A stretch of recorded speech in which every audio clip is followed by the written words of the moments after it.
When the African people rose and the world and history stood behind them, the English handed power to the African National Congress. But if you look at that closely, it was not to the African National Congress. No. It was to a section of people in the African National Congress. People who would be comfortable and happy to be in parliament. People who will not question why the people of Sekhukhune do not benefit from the platinum mines in their own land. It is for that reason that Chris Hani had to die. It is for that reason that Zuma had to be dealt with the way they're dealing with him today. I don't say he did not commit the crimes they say he committed. But Zuma is being dealt with because he talked of radical economic transformation. And radical economic transformation means that the resources of this country must benefit you and I. And for that, Zuma is going to pay. Believe you me, Zuma is going to pay a price.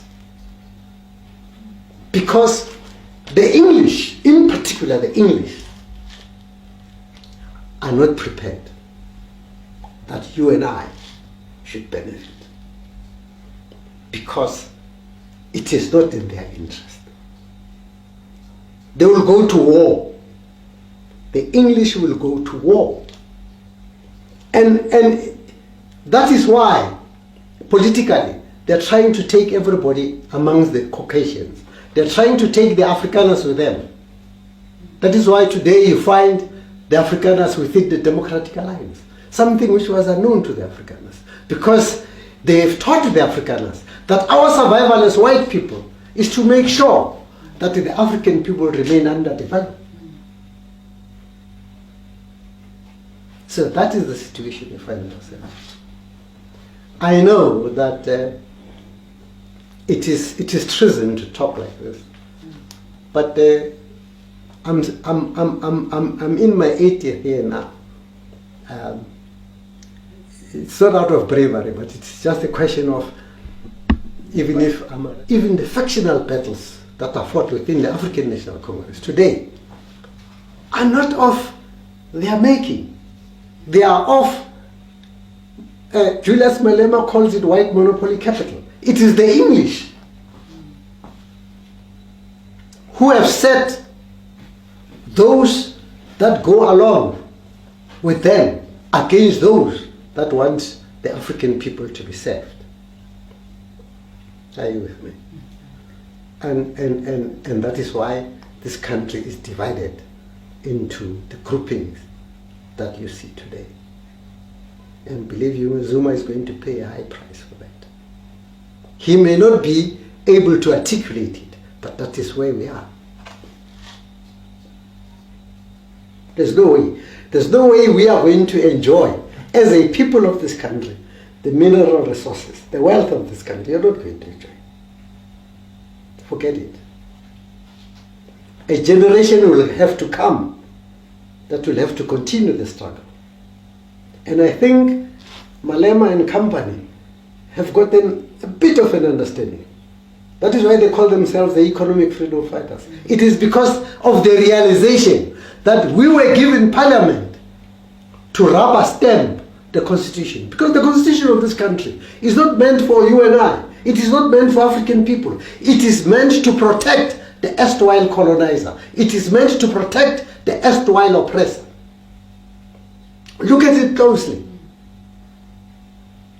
Of the many cases that the Democratic Alliance has taken to court, they have won them. Of the cases that are based on the Constitution that go to court today are cases that are taken to court by AfriForum. Because they have realized, the English have made them realize that this Constitution is meant to protect you, not the African people.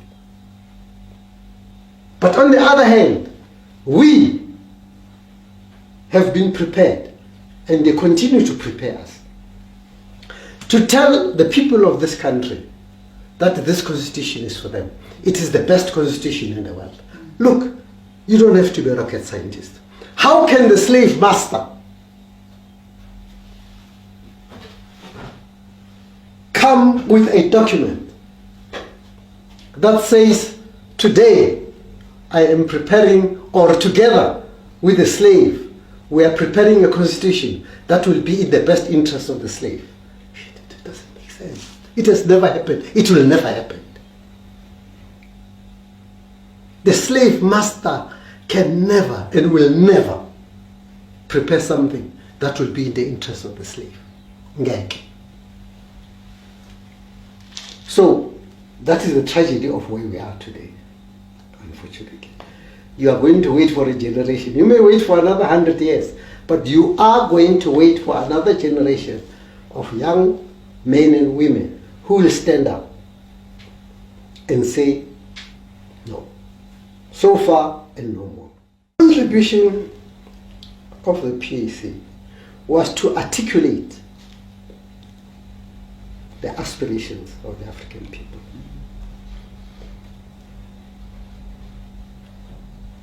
Unfortunately, the Pan-Africanist Congress undermined the enemy.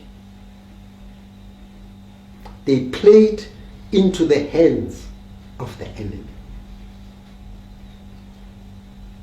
From day one, the enemy of the African people had dealt the PAC a blow.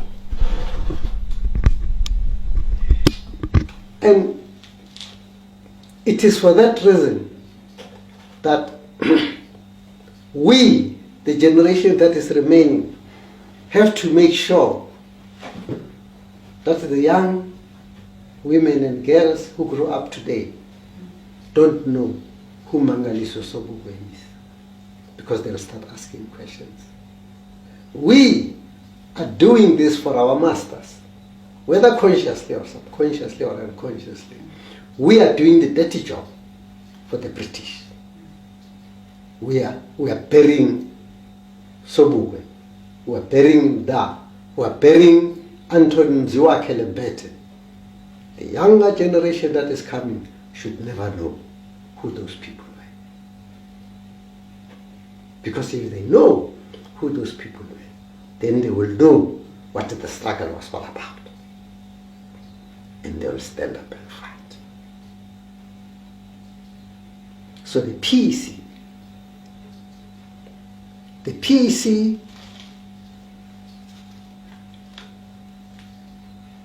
undermined the enemy. They made their intentions public.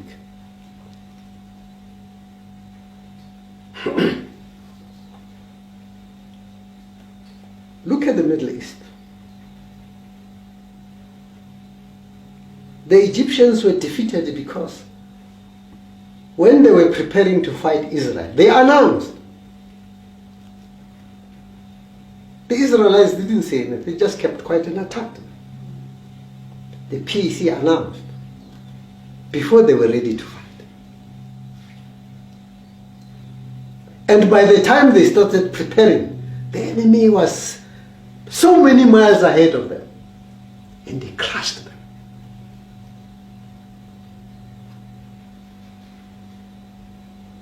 But the contribution that PAC has made, God willing, will help when those young men who are not yet born, those young women who are not yet born, when they come back, they will ask the question. And they'll come to know the truth. That is in my view, that is the contribution which PAC must forget about going to Parliament. They can't go to Parliament because the erstwhile oppressor has so beautifully articulated the so-called constitution, that this is the ultimate freedom that an African can achieve.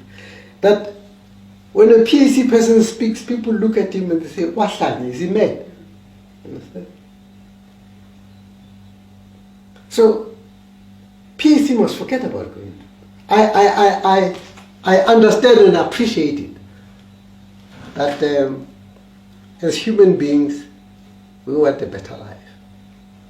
Some PAC people would want to go to parliament and get that salary. But our erstwhile oppressors will never allow that. In fact, we in the Pan-Africanist Congress are doing that job for them. We are making sure that PAC does not survive. And we are being paid handsomely for that. Because the young people, the danger to the erstwhile oppressor is the young person. You understand?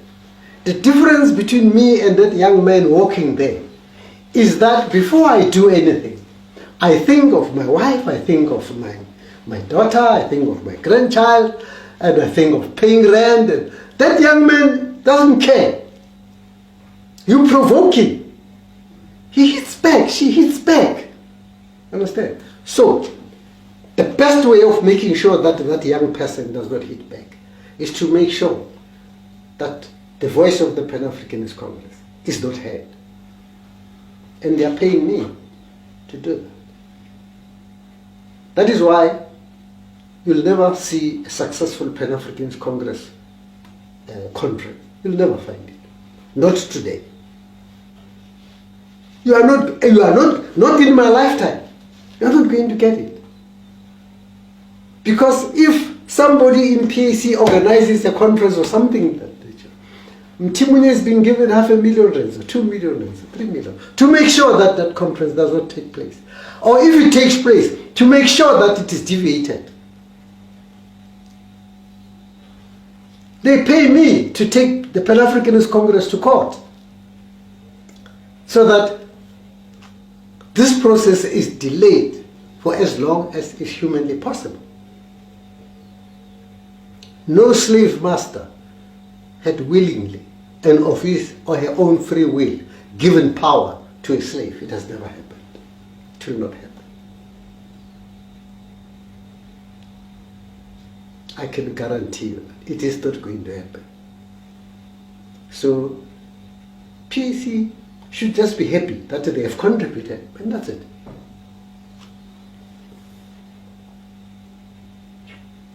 If they want to, if they want to take this struggle further, they'll have to go back to the drawing board and do what they didn't do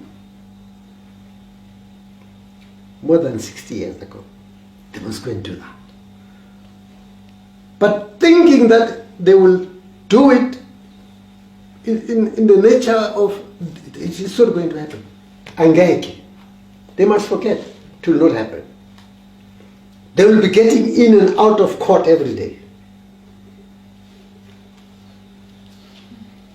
It is not going to happen. I am prepared to put my head on the block. It's not going to happen.